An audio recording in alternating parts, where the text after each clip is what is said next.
पत्रकारिता दिवस पर सीएम रेखा ने दी पत्रकारों को शुभकामनाएं। सोशल मीडिया के माध्यम से दी बधाई। लिखा, पत्रकारिता ने सदैव सत्य, साहस और जनहित की भावना को प्रबल। दिल्ली सरकार ने अपने कार्यकाल के 100 दिन किए पूरे। दिल्ली सचिवालय में एक प्रेस कॉन्फ्रेंस का हुआ आयोजन। सीएम रेखा गुप्ता ने जारी किया सरकार को रिपोर्ट कार्ड। जनसुनवाई कार्यक्रम का किया गया आयोजन। सीएम रेखा गुप्ता ने लोगों से संवाद कर सुनी समस्याएं। अधिकारियों को तत्काल कार्रवाई की अपील। ऑपरेशन सिंदूर को लेकर सियासत। बीजेपी नेता संबित पात्रा ने कांग्रेस पर साधा निशाना। कहा, कांग्रेस ने सेना के शौर्य पर उठाए सवाल। इस सबूत के हम खुश नहीं। नमस्कार, मैं हूं आपके साथ गौरव राजेंद्र। बुलेटिन की शुरुआत करते हैं। हिंदी पत्रकारिता दिवस पर सीएम रेखा गुप्ता ने देश के पत्रकारों को हार्दिक शुभकामनाएं दी हैं। उन्होंने लिखा है कि स्वतंत्रता संग्राम से लेकर आधुनिक भारत के निर्माण तक पत्रकारिता ने सदैव सत्य, साहस और जनहित की भावनाओं को प्रबल दिया है। समाज में जागरूकता और सकारात्मक परिवर्तन लाने वाले सभी पत्रकार साथियों का हार्दिक अभिनंदन।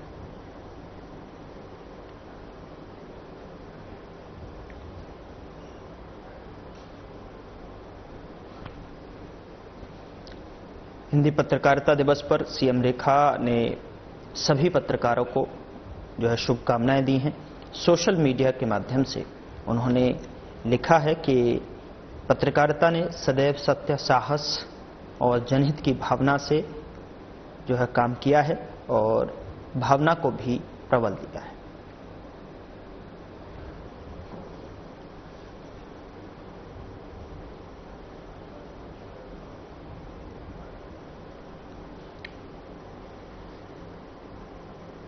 दिल्ली की मुख्यमंत्री रेखा गुप्ता ने 10वीं और 12वीं की परीक्षा में अच्छा प्रदर्शन करने वाले विद्यार्थियों को उन्हें बधाई दी है। उन्होंने कहा कि दिल्ली सरकार के स्कूलों में पढ़े बच्चों की यह सफलता पूरे समाज और देश के लिए गर्व की बात है। मुख्यमंत्री ने कहा कि बच्चों की मेहनत और कामयाबी देखकर उन्हें बहुत खुशी हुई है और सरकार हमेशा ऐसे होनहार विद्यार्थियों का समर्थन करेगी। कि आसमान में छेद नहीं हो सकता, एक पत्थर तो तबीयत से उछालो साथियों।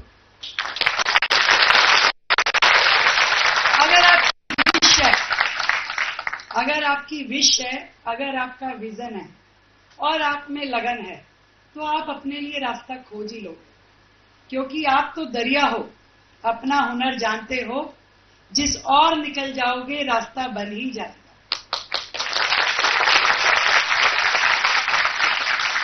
दिल्ली गवर्नमेंट के स्कूल में पढ़ते हुए आपने जिन ऊंचाइयों को छुआ है, ना केवल ये परिवार के लिए सम्मान की बात है, पूरी सरकार के लिए, पूरे समाज के लिए, पूरे देश के लिए सम्मान की बात है। आज हमें बड़ी खुशी है कि इतने अच्छे परसेंट के साथ में आप लोगों ने अपनी 12th, अपनी 10th क्लियर करी।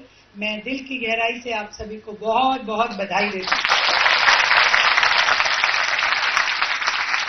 बधाई देना चाहूंगी हमारे शिक्षा मंत्री जी को, क्योंकि फेलिसिटेशन का ये प्रोग्राम पिछली सरकारों में भी होता था, पर वो होता था जाकर के 6 महीने बाद, 8 महीने बाद, 10 महीने बाद, जब उस खुशी की खुमारी उतर जाती थी, जब बच्चा अपने उस सम्मान को, उस एंजॉयमेंट को पार कर जाता था और अपनी आगे की यात्रा के लिए निकल जाता था, तो ये जो रिजल्ट का जोश है वो रहता नहीं था। मैंने शिक्षा मंत्री जी से कहा कि भाई रिजल्ट आ गया है, बच्चों को सम्मानित करना चाहिए। तो पता किया तो कहा जी भी अभी तो सरकारी तौर पे कार्यक्रम करने के लिए अगर चलेंगे तो 6-8 महीने लग जाएंगे। मैंने कहा भी देखो, बच्चों को अगर सम्मान देना है, उनको पुरस्कृत करना है, तो ये समय सबसे बेस्ट है कि अभी नया नया रिजल्ट आया है, तो पेरेंट्स को भी और बच्चों को भी बहुत खुशी होती है। और मैं इसीलिए उन्हें बधाई देना चाहती हूं कि मेरे कहने मात्र से आपने इस कार्यक्रम की तैयारी करी, और एसबीआई का भी धन्यवाद करती हूं कि आज उन्होंने हमारे बच्चों को पुरस्कार स्वरूप ये आईपैड दिए। राजनिवास मार्ग स्थित आरपीवी में आयोजित एक समारोह में सीएम रेखा गुप्ता और शिक्षा मंत्री आशीष सूद ने सीबीएसई कक्षा 10वीं और 12वीं के टॉपर्स को सम्मानित किया है। 2024-25 में 100% परिणाम और उच्च स्कोर वाले छात्रों वाले स्कूल को उनकी शैक्षणिक उत्कृष्टता के लिए जो है सम्मानित किया गया।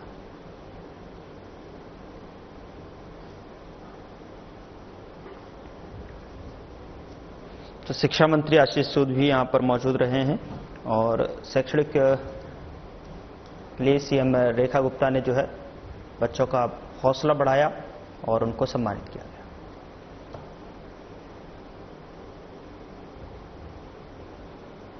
गोवा राज्य स्थापना दिवस पर मुख्यमंत्री रेखा गुप्ता ने समस्त गोवा वासियों को शुभकामनाएं दी हैं। उन्होंने सोशल मीडिया पर लिखा कि अपनी समृद्ध सांस्कृतिक विरासत और प्राकृतिक सौंदर्य के लिए प्रसिद्ध ये राज्य प्रधानमंत्री नरेंद्र मोदी के मार्गदर्शन और मुख्यमंत्री प्रमोद सावंत के नेतृत्व में जो है निरंतर विकास और जनकल्याण की दिशा में अग्रसर है। हमें विश्वास है कि गोवा की ये प्रगति यात्रा जो है, ये जो प्रगति यात्रा है, भविष्य में और भी सशक्त होगी।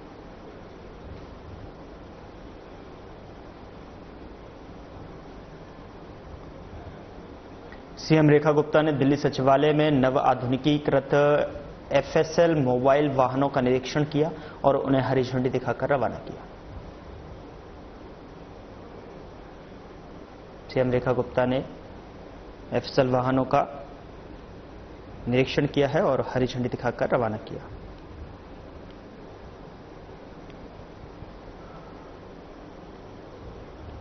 दिल्ली सरकार ने अपने कार्यकाल के 100 दिन पूरे होने पर दिल्ली सचिवालय में एक प्रेस कॉन्फ्रेंस का आयोजन किया है और इस मौके पर मुख्यमंत्री रेखा गुप्ता और उनके मंत्रिमंडल के सभी मंत्रियों ने सरकार द्वारा अब तक किए गए कामों की जानकारी दी।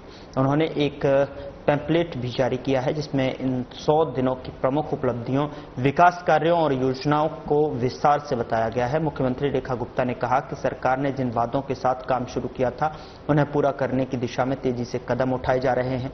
शिक्षा, स्वास्थ्य, पानी, बिजली और महिला सुरक्षा जैसे विषयों पर सरकार ने कई जरूरी फैसले लिए हैं। छोटी मगर इसमें आप लोगों का स्नेह हमें लगातार मिलता रहा है। मजबूत कदमों के साथ आदरणीय मुख्यमंत्री जी के नेतृत्व में दिल्ली ने जो काम आगे किया है, मुख्यमंत्री स्वयं यहां आज आपके साथ अपनी सरकार के इन 100 दिनों के संदर्भ में बातचीत करने के लिए उपस्थित है। मैं दिल्ली की माननीय मुख्यमंत्री आदरणीय रेखा गुप्ता जी से, इस सरकार की मुखिया आदरणीय रेखा गुप्ता जी से अनुरोध करता हूं कि वे मीडिया के सभी बंधुओं को 100 दिन के इस अवसर पर भारतीय जनता पार्टी ने 27वें जो है वनवास को खत्म कर 20 फरवरी 2025 को जो है एक बार फिर दिल्ली में अपनी सत्ता काबिज की थी और इसी के साथ आज यानी कि 30 मई को सरकार के 100 दिन पूरे हो चुके हैं। यही कारण है कि आज दिल्ली भर में कई कार्यक्रम आयोजित किए जा रहे हैं और 100 दिन पूरे होने में जो है सीएम रेखा गुप्ता ने कहा कि 100% खुश हैं और हमें संतोष है कि दिल्ली की सरकार जनता के जो अधिकार हैं उन्हें देने के लिए ईमानदारी से काम कर रही है और निश्चित रूप से विकसित भारत के साथ विकसित दिल्ली आगे बढ़ेगी और तरक्की करेगी। तसल्ली है कि जो दिल्ली के अधिकार हैं, जो दिल्ली की जनता के अधिकार है, उनको देने की दिशा में दिल्ली की सरकार ईमानदारी से काम कर रही है, पूरी शिद्दत के साथ काम कर रही है और निश्चित रूप में विकसित भारत के साथ विकसित दिल्ली आगे बढ़ेगी और तरक्की करेगी। Thank you. दिल्ली की सीएम रेखा गुप्ता ने जन सुनवाई कार्यक्रम में नागरिकों से सीधा संवाद किया और उनकी समस्याओं को सुना है। उन्होंने अधिकारियों को तत्काल कार्रवाई के निर्देश दिए और कहा कि जन सरोकार की सुशासन का मूल है। इस कार्यक्रम में नागरिकों की समस्याओं का समाधान सुनिश्चित करने पर जोर दिया गया। सीएम रेखा गुप्ता ने जन सुनवाई की और नागरिकों से सीधा संवाद भी किया और साथ ही लोगों की जो समस्याएं थी उनसे संबंधित अधिकारियों को तत्काल जो है समाधान के लिए निर्देश भी दिए। बीजेपी नेता संबित पात्रा का बयान सामने आया है जिसमें उन्होंने कांग्रेस पर निशाना साधा। संबित पात्रा ने कांग्रेस पर निशाना साधते हुए कहा कि कांग्रेस पार्टी ने शुरू में कहा कि हम देश के साथ खड़े हैं, लेकिन एक दिन भी ये भारत के साथ नहीं खड़े थे। प्रथम दिन से ही राहुल गांधी, जयराम रमेश और उनके लोगों ने भारत की सेना, भारत के शौर्य पर सवाल उठाया। ये सबूत गैंग खुश नहीं है। जयराम रमेश ने अपने बयान में कहा है कि यहां आतंकवादी घूम रहे हैं, वहां सांसद घूम रहे हैं।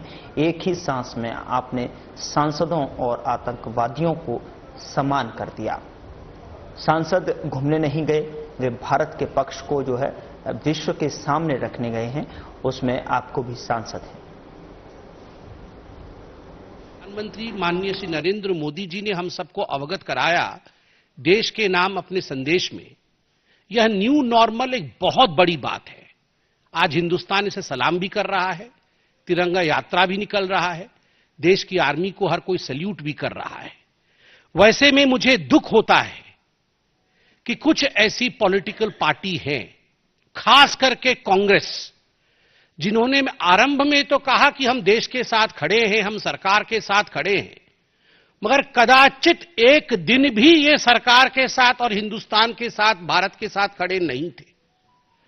प्रथम दिन से ही, डे वन से राहुल गांधी, जयराम रमेश और तमाम उनके लोग, रॉबर्ट वाड्रा से शुरू करके तमाम कांग्रेस पार्टी के नेतृत्व ने भारत के सेना, भारत के शौर्य पर सवाल उठाया है। और ये सबूत गैंग खुश नहीं है। भारत ने जो किया है उस पर यह सबूत गैंग खुश नहीं है। कल तो मुझे बड़ा दुख लगा और आश्चर्य भी लगा। आप सोच के देखिए, जयराम रमेश जो कि दाहिने हाथ है गांधी परिवार के, उनका बयान आता है और उनके बयान में कहा जाता है कि यहां आतंकवादी घूम रहे हैं और वहां जो है सांसद घूम रहे हैं। एक ही सांस में आपने आतंकवादियों को सांसदों के साथ समान कर दिया।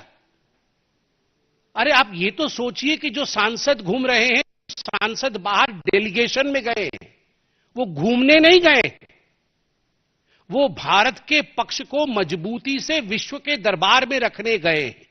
और उसमें आपके भी सांसद हैं, नाम हर कोई जानता है, आपके भी सांसद हैं जो अच्छे तरीके से देश के विषय को विश्व के पटल पे रख रहे हैं। और राहुल गांधी और उनके लोग कह रहे हैं कि आतंकवादी घूम रहे हैं और सांसद घूम रहे हैं। वो दिन भी था जब आतंकवादियों को पीएमओ बुलाया जाता था। तत्कालीन प्रधानमंत्री सोनिया जी के कहने पर आतंकवादियों को अपने घर, अपने निवास और अपने ऑफिस में बुलाते थे। उनका सत्कार होता था, उन्हें तोहफा दिया जाता था। वह दिन भी हमें याद करना चाहिए जब सोनिया जी रोती थी आतंकवादियों के मृत शरीर को देखे, मृत देह को देखकर वो रोती थी। उनको कंट्रोल नहीं होता था कि क्यों ये आतंकवादी बाटला हाउस एनकाउंटर में मारा गया। वह दिन भी थे जब 26/11 के बाद राहुल गांधी पार्टी करते थे, बड़ी बड़ी पार्टियां मनाते थे। वो लोग आज कह रहे हैं कि आतंकवादी घूम रहे हैं और सांसद घूम रहे हैं। दिल्ली भाजपा अध्यक्ष वीरेंद्र सचदेवा ने कहा कि ज्ञान संस्था एनजीओ पंडित दीनदयाल उपाध्याय के मूल विषयों पर एक पेंटिंग प्रतियोगिता का आयोजन करने जा रहा है। इस प्रतियोगिता का उद्देश्य एकात्म, मानववाद, मानवतावाद, अंत्योदय और भारतीय संस्कृति के सार को उजागर करना है।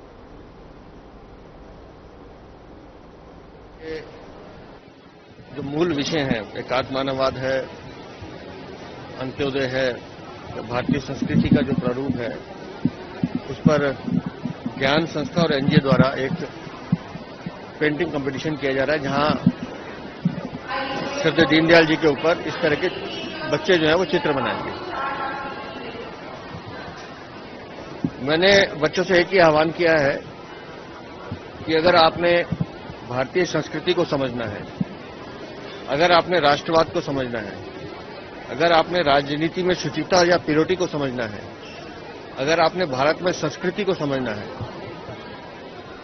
तो दीनदयाल जी को पढ़ना हम सबके लिए बहुत जरूरी है। श्रद्धेय दीनदयाल उपाध्याय जी अपने आप में एक संस्था थे और उन्हीं के विचारों पर चलते हुए आज हमारे देश के प्रधानमंत्री आदरणीय नरेंद्र मोदी जी जिस अंत्योदय का सपना लेकर चले हैं, और वो उनकी कार्यप्रणाली में दिखाई भी देता है। तो आज के इस शुभ अवसर पर मैं इन बच्चों को शुभकामनाएं देता हूं। शाम तक ये कंपटीशन चलेगा और उसके बाद इनको प्राइजेज भी दिए जाएंगे और मुझे लगता है जिस तरह से बच्चों से मेरी बात हुई है, बहुत इनोवेटिव आइडियाज के साथ आज दीनदयाल जी को ये रेखांकित करने वाले हैं। मंत्री आशीष सूद ने कहा कि विपक्ष से प्रशंसा की उम्मीद न करें। जो लोग हमारे सशस्त्र बलों की वीरता पर सवाल उठा सकते हैं, वे निश्चित रूप से फीस पर हमसे सवाल पूछेंगे। डीपीएस मामला 2020 से विरासत का मुद्दा रहा है, इसीलिए उनकी टिप्पणियों को एक तरफ रखें। आज हमारे कार्यकाल का 100वां दिन है, आइए इसका जश्न मनाएं। हमारी तारीफ की उम्मीद मत करिए। जो सेना की शौर्य पर सवाल पूछ सकते हैं, वो हमसे फीस पर सवाल नहीं पूछेंगे, ऐसा कैसे हो सकता है? 2020 से लीगेसी के रूप में डीपीएस का मामला है, इसलिए उनकी बात छोड़िए। 100 दिन आज हमारे पूरे हो रहे हैं। आज सेलिब्रेट करिए। 98%, 96% जिन बच्चों ने मार्क्स लिए हैं, पहले उनके साथ फोटो खिंचवाकर, उनको अपने घरों पर बुलाकर फोटो खिंचाकर काम होता था और अक्टूबर नवंबर में उनको पुरस्कृत किया जाता था। अक्टूबर नवंबर के पुरस्कार के साथ साथ उन बच्चों के उपयोग के लिए, उन बच्चों के काम के लिए हमने आज उन लगभग 100 बच्चों को और ऐसे 20 स्कूलों को आज से पुरस्कृत करने का काम शुरू किया है। निंदा तो वो करते ही रहेंगे। हम भी अपने संतों के बहुत अनुयायी हैं, निंदक नियारे रखते हैं, उनको सुनते रहते हैं। राजधानी दिल्ली के लोगों को न्याय दिलाने के लिए और उन्हें मूलभूत सुविधाएं मुहैया कराने के लिए शासन और प्रशासन पुरजोर तरीके से जुटा हुआ है। जहां एक और दिल्ली की सीएम रेखा गुप्ता रोज अपने आवास पर जनता दरबार लगा रही हैं, तो वहीं दूसरी ओर अलग अलग इलाकों में जो है प्रशासन की तरफ से लोगों के बीच पहुंचकर जनता की समस्याओं से अवगत हो रही हैं। और इसी कड़ी में शुक्रवार को दिल्ली के कराला इलाके में कंझावला एसडीएम आयुषी लोगों के बीच पहुंची। इस दौरान बड़ी संख्या में फरियादी अपनी फरियाद लेकर पहुंचे, जिसके जवाब में एसडीएम ने सभी की जो है समस्याओं के समाधान की बात की। और दरअसल आपको बता दी कि लोगों की समस्याओं के समाधान के लिए शासन और प्रशासन पुरजोर तरीके से जुटा हुआ है। एसडीएम ने कहा कि हमने लोगों को 15 दिन का समय दिया और संबंधित विभाग को विशेष निर्देश दिए हैं कि लोगों की समस्याओं पर तत्काल काम किया जाए और 15 दिन बाद इन अधिकारियों से जवाब मांगा जाएगा। उन्होंने कि जैसे सफाई का है और गांव की जो भी समस्या है, पानी की समस्या है, स्टाफ वालों को बुलाया है। देखते हैं, 15 दिन का इन्होंने समय दिया है। 15 दिन बाद फिर देखते हैं।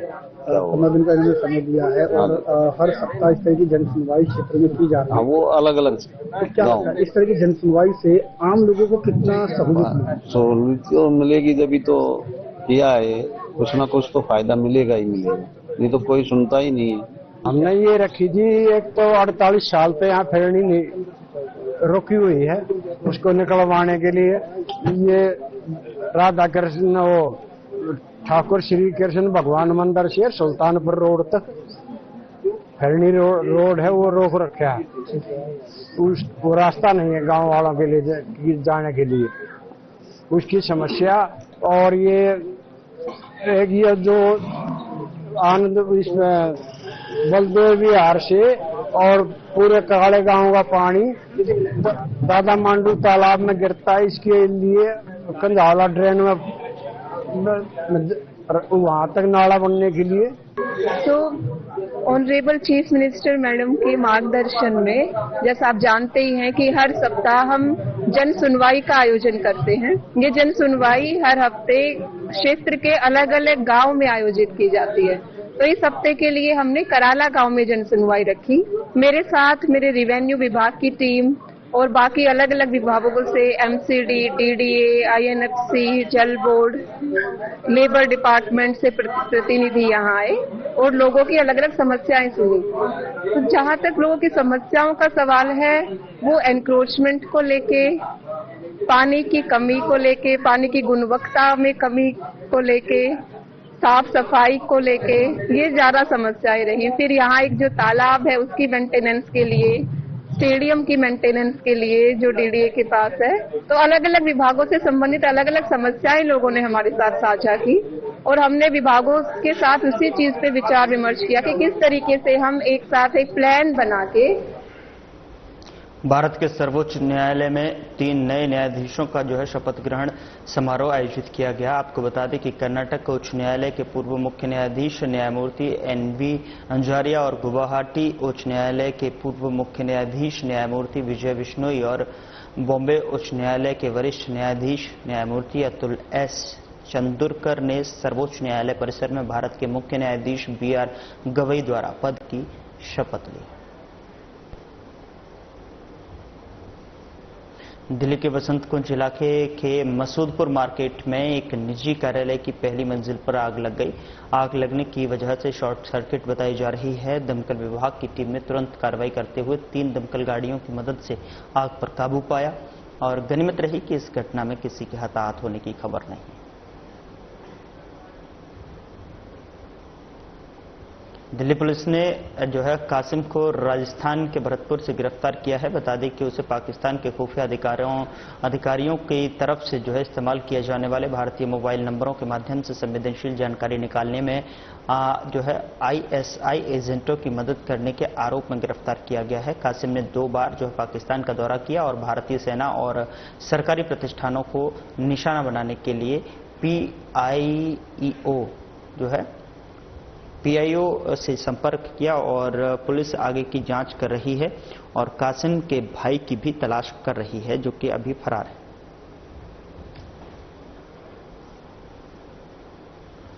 दिल्ली पुलिस के उत्तर पश्चिम जिले के अलग अलग इलाकों में कार्रवाई करते हुए 38 अवैध बांग्लादेशी नागरिकों को गिरफ्तार किया गया है। इनमें महिलाएं और बच्चे भी शामिल हैं। साथ ही आपको बता दें कि पुलिस के मुताबिक ये सभी पहले हरियाणा के नूह इलाके में काम करते थे, लेकिन अब दिल्ली की फैक्ट्रियों में काम कर रहे थे और इसके पास जो है भारत में रहने की कोई वैध दस्तावेज नहीं थे। पुलिस जांच में यह भी सामने आया कि ये लोग पहचान छिपाकर यहां रह रहे थे। अब सभी के खिलाफ कानूनी कार्रवाई की जा रही है। मानसून की दस्तक हो चुकी है और केरल के में जो है मानसूनी बारिश का दौर शुरू हो गया है। दिल्ली NCR में बारिश और तूफानी मौसम की संभावना है क्योंकि भारतीय मौसम विभाग IMD ने जो है इस क्षेत्र के लिए ऑरेंज अलर्ट जारी किया है, जिसमें आंधी, बिजली गिरने और 50 से 60 किलोमीटर की गति से पहुंचने में वाली तेज हवाओं की चेतावनी दी गई है।